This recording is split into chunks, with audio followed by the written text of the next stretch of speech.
Well, I've always been a daydreamer, always. I think didn't we all daydream when we were kids, and that's just funny because of the way my life has unfurled and I spend my time being an artist all day long. I get to daydream a lot, and I like that. It's a beautiful thing because like that's where new ideas come from. I mean, my work is very playful, but at the same time, I take it very seriously. I think, generally I am a happy guy, and my work comes from a place of celebration and happiness.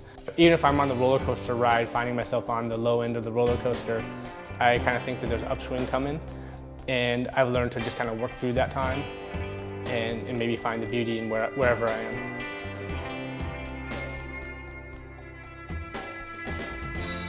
I think it might be a little bit passé to make a painting that's totally anecdotal, but I'm doing it anyways.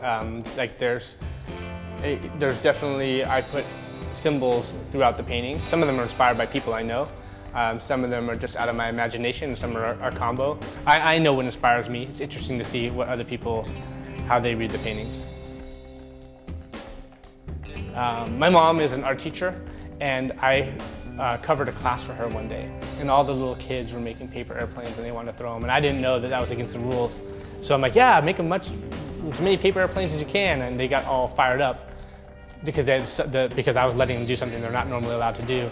But there's just such a lighthearted playfulness of making and tossing a paper airplane, and I thought that's a great symbol for a daydream, something that's like maybe comes from a lighthearted place, and you cast it out into the world and you'll see where it goes.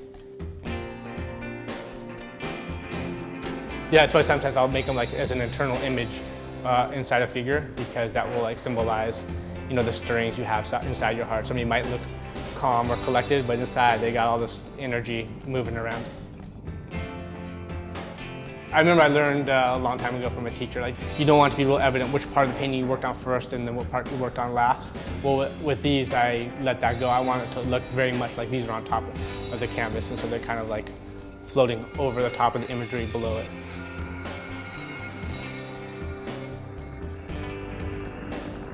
I think that there's something about that speaks to the sentiment of the piece. Just kind of a little bit more of that unbridled vitality that just, if you're living life to the fullest, yeah, there's gonna be drip marks, there's gonna be splatter marks. It's an easy metaphor, but I like it. This show was a lot of fun to make, yeah. Definitely was having fun.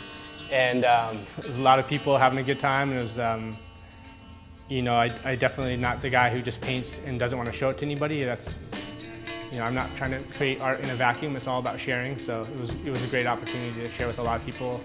And I think people felt pretty uplifted. It was a good scene. We had a great band with really good music. We had nice people. It was just a night of celebration. And as much as anything, I realized it was the people who came to it. So many people knew each other, friends of friends. New people were definitely welcomed in. And everybody's sort of celebrating each other. And I try to create an environment where it's an environment of happiness. But when people want to look at the pieces, they're going to see that hopefully I'm engaged in what I'm trying to make a profound endeavor.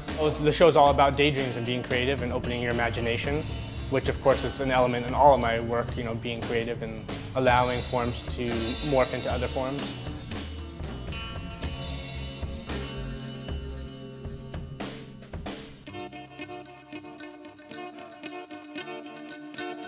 People ask me how I came up with ideas, and as a lot of daydreaming, I don't know where I got the ideas for some of them, but I feel like they fit in thematically with some of the things I was working on.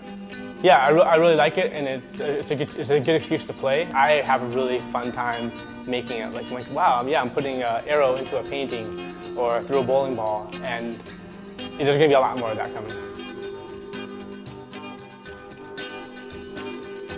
I realized that I always try and employ a blue-collar work ethic and work really hard, but sometimes I find myself just staring at a canvas trying to work it out in my head. I would give myself a hard time about that. But I realized that, yeah, if I'm taking a break, or I need to go on a walk, or if I need to cover up a canvas and make it white again and start over, that's all part of the process. And I'm being creative and having fun. So as long as my mind is working, I'm working, I'm getting work done. So yeah, that's basically, I think that's really the main inspiration for this whole show, was just to allow myself to just imagine and play.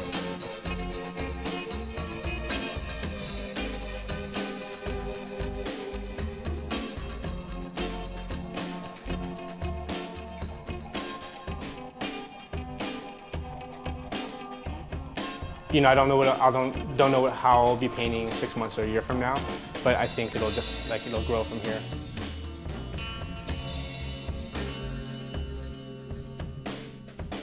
This work is really, it comes from inside. I mean, this is who I am. I do daydream, but not in a non-productive way. I'm daydreaming while I'm working. I'm always thinking about ideas and ideals, and I'm trying to have that manifested on canvas.